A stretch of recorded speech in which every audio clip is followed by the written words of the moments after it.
tentulah kita akan mempelajari kehidupan dan yang hidup.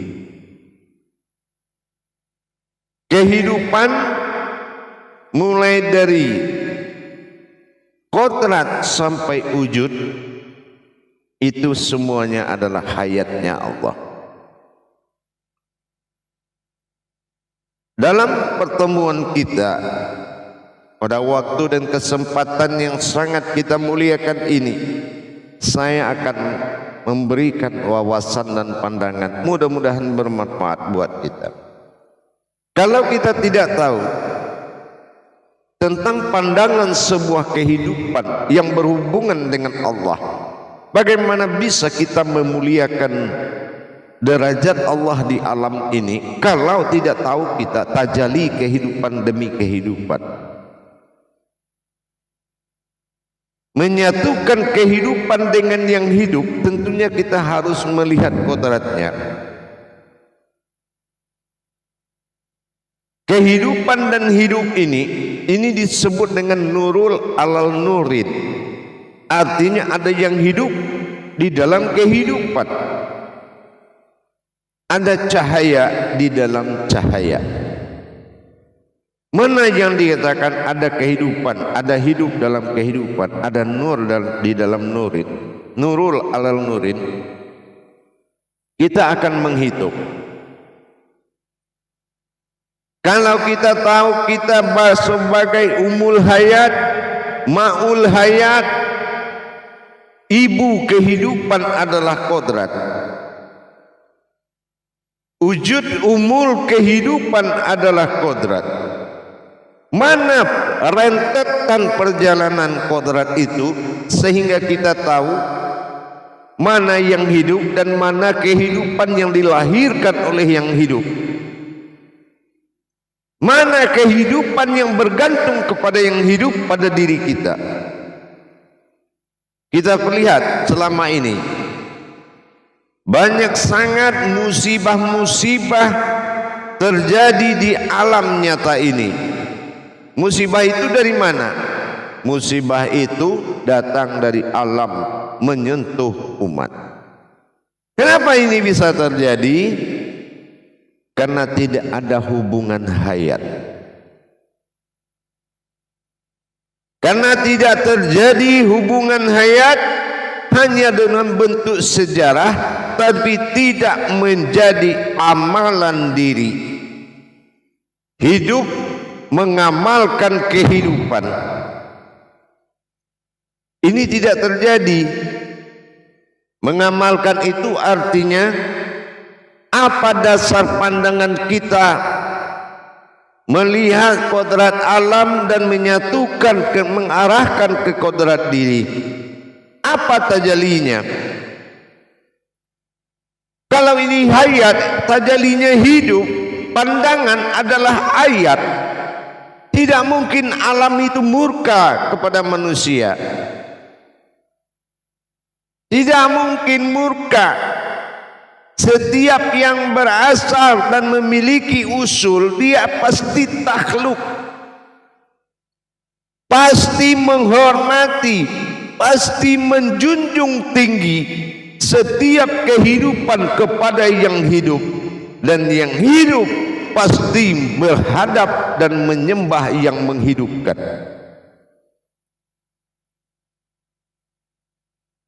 Dalam hal ini saya akan menyampaikan tauhid, mana nurul ala nurin, 4 nur yang dikatakan kehidupan, 4 nur yang dikatakan rahasia dalam rahasia, nurul alal nurin, 4 nur. Nah, kita masuk kepada nur yang pertama. Nur yang pertama, kehidupan yang pertama, ini disebut dengan nurul. Nurul. Nah, mana yang nurul? Nurul itu terbagi kepada 3 kodrat. Di dalam kehidupan atau nurul. Nah, ini dibagi 3. Nurul ini bersifat keselamatan, yang menyelamatkan. Ya. Yang pertama disebut dengan Nurul Islam. Ini bagian dari Nurul. Yang pertama dulu, Nurul Islam. Nurul Islam ini hakikat kodratnya seperti bintang. Bintang itu derajat. Nah ini ingat.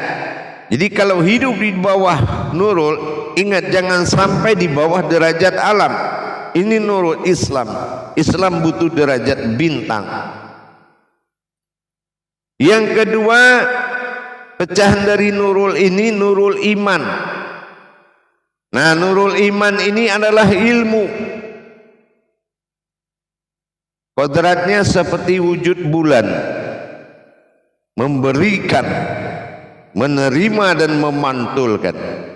Ini namanya Nurul Ilmu. Nurul Iman bernama kodratnya ilmu, wujudnya bulan. Yang ketiga Nurul, pecahan dari Nurul adalah Nurul Ihsan. Nah ini matahari, memberikan kehidupan. Nah itu adalah kodrat. Dan ini adalah fungsi alam, 3 kodrat. Nah itu dalam satu Nurul. Itu kita laksanakan. Bahwasan ini adalah kehidupan. Harus ada derajat, harus ada ilmu, dan harus hayat di dalam nurnya Allah. Ini Nurul Ihsan. Jelas keumatan, jelas ilmu, dan jelas kodratnya. Ini Nurul yang 3. Makanya di langit itu ada 3. Nur yang kedua dikatakan dengan Nur Muhammad. Nah, mana yang dikatakan Nur Muhammad? Inilah alam semesta. Alam semesta ini adalah nurnya Muhammad. Nur yang memuji, nur yang bertasbih, beribu-ribu tahun dia bertasbih memuji Allah. Inilah alam, ini yang Nur Muhammad. Kodratnya alam nyata. Kodratnya alam nyata. Kodrat dari Nur Muhammad itu alam nyata disebut dengan ruh. Kodratnya alam nyata ini adalah ruh. Apa? Ruh hayat, hidup. Jadi alam nyata ini tidak ada yang mati. Alam nyata ini hidup semuanya. Apapun yang kamu aja berbicara, dia akan berbicara. Tapi berbicaranya dengan ayat Al-Quran bernama kalam. Kalam itu kejadian. Kalam itu bukan suara yang terdengar, tapi kalam itu adalah kejadian. Begitu kita tanya, dia akan menjawab dengan reaksi. Itu nur yang kedua, Nur Muhammad. Di Nur Muhammad baru ada nur satu lagi, dikatakan Nurullah. Mana yang dikatakan Nurullah? Inilah wujud kita manusia. Inilah Nurullah. Apa hakikat Nurullah itu? Nurullah itu hakikatnya adalah zat yang terlihat. Itu Nurullah. Jadi Nurullah itu bukan seperti Nurul. Kalau Nurul itu ada cahayanya, tapi kalau Nurullah itu terlihat. Nur Muhammad juga terlihat, tidak ada cahayanya, tapi namanya Nur. Kenapa Nur? Sandaran Allah memberikan nama Nur. Nur itu adalah sinar yang tidak pernah salah. Sebuah sinar yang tidak pernah salah. Sinar itu adalah nur hayat, tidak akan pernah ada mati. Nah, itu yang dikatakan nur, dan tidak boleh dikotori. Itu adalah yang nur yang ketiga adalah Nurullah. Setelah kita melihat wujud Nurullah adalah zat, inilah jasad. baru kita melihat nur yang terakhir, yaitu nur hak Allah. Nah gitu ya, nur hak Allah. Nah, mana nur hak Allah? Inilah diri ruhani, inilah diri insan ihsan, inilah diri batin. Nah, itu dinamakan nur hak Allah. Nah, nur hak Allah inilah yang menyebabkan tiga nur lagi nyata ada. Inilah nur hak. Nur hak adalah diri yang halus. Nah gitu, nur hak itu adalah diri yang halus. Jadi 4 nur itu saling ketergantungan. Ya, nah, makanya kalau sudah menjadi ma'ul hayat itu adalah makom kehidupan. Makom kehidupan adalah ma'ul hayat, ini adalah al-haqqullah, yaitu diri yang hak. Ya, jadi al-haqqullah, diri yang hak adalah ma'ul hayat. Itu yang menyebabkan semuanya ada. Jadi kalau kita umpamakan seperti tenaga listrik PLN itu, ya, begitu PLN itu dengan tegangan tinggi, maka alam berpengaruh kepada semua listrik, akan berpengaruh kepada cahayanya. Begitu juga ketentuan dan kekuatan nilai dari al-haqqullah, nur hak Allah tadi, diri halus itu sangat berpengaruh kepada alam. Kalau diri halus atau diri al-haq itu kita tidak pernah bertajali dan mentahalikan suatu aras kekuatan, maka dayanya akan melemah dan alam pun tidak akan menyentuh kepada perbuatan dan tidak akan tersambung kepada alam. Nah, sementara alam aja kekuatannya seperti tadi, ada nurul Islam, nurul iman, nurul ihsan, ada nurullah dengan segala kekuatan air, api, angin dan tanah, segala ruhnya, ruh-ruh yang di dalam. Ada nur Muhammad dengan kekuatan, ada dikatakan nurullah, nurullah ada perbuatan akal dan nafsu manusia.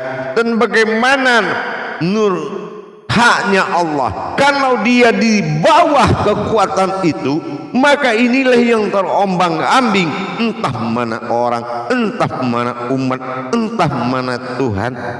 Buta aksara dia terhadap kontak kehidupan, buta dan tuli dia, sumbum bumum uyum fahum la yarji'un. Karena al-haqqullah ini dia harus ada penyembahan dan wujudnya, yaitu wujud yang menjadikan. Nah, ini yang dikatakan dengan qayyum, yang menghidupkan. Jadi siapa yang menghidupkan? Yang menghidupkan adalah wujud Allah yang bersifat batin. Nah, disinilah baru ada tersambung hayat tadi. Nah, inilah yang dikatakan Rabbil Alamin. Kalau memang kita mendirikan diri yang dikatakan nur hak Allah, maka semua akan tafakur kepada ma'ul hayat khalifah di muka bumi ini. Itu adalah wujudullah. Nurullah zatnya Allah, nur hak Allah adalah diri yang batin. Nah, ini yang dikatakan ada diri batin di dalam alam batin. Nah, alam ini semuanya batin. Kenapa di batin? Tidak mungkin ada zahir kalau tidak ada batinnya. Ibarat tidak ada mungkin sebuah kehidupan kalau tidak ada yang hidup. Tidak mungkin ada asma kalau tidak ada husnanya. Nah, ini sudah nyata. Manusia ini adalah kodrat umul alam, umul hayat, ma'ul hayat. Harusnya semuanya di bawah kendali utusan Allah, yaitu rahmatan fil alamin Muhammad sallallahu alaihi wasallam, beruhi al-izzatin wa ruhani al-insan. Inilah kita sebagai ruhaninya Muhammad, hayatnya Allah kelipah di depan bumi ini. Itu tajalinya. Empat nur ini akan selalu tersambung siang dan malam. Maka kita sudah bisa berobitah dengan alam ini dengan wasilahnya Allah. Maka Rahman dengan Rahim ini disebut pengasih dan sayang, kasih sayang. Jadi akhirnya apa? Antara kita rahimnya Allah dengan rahmannya Allah alam harusnya berkasih sayang di dalam kodrat.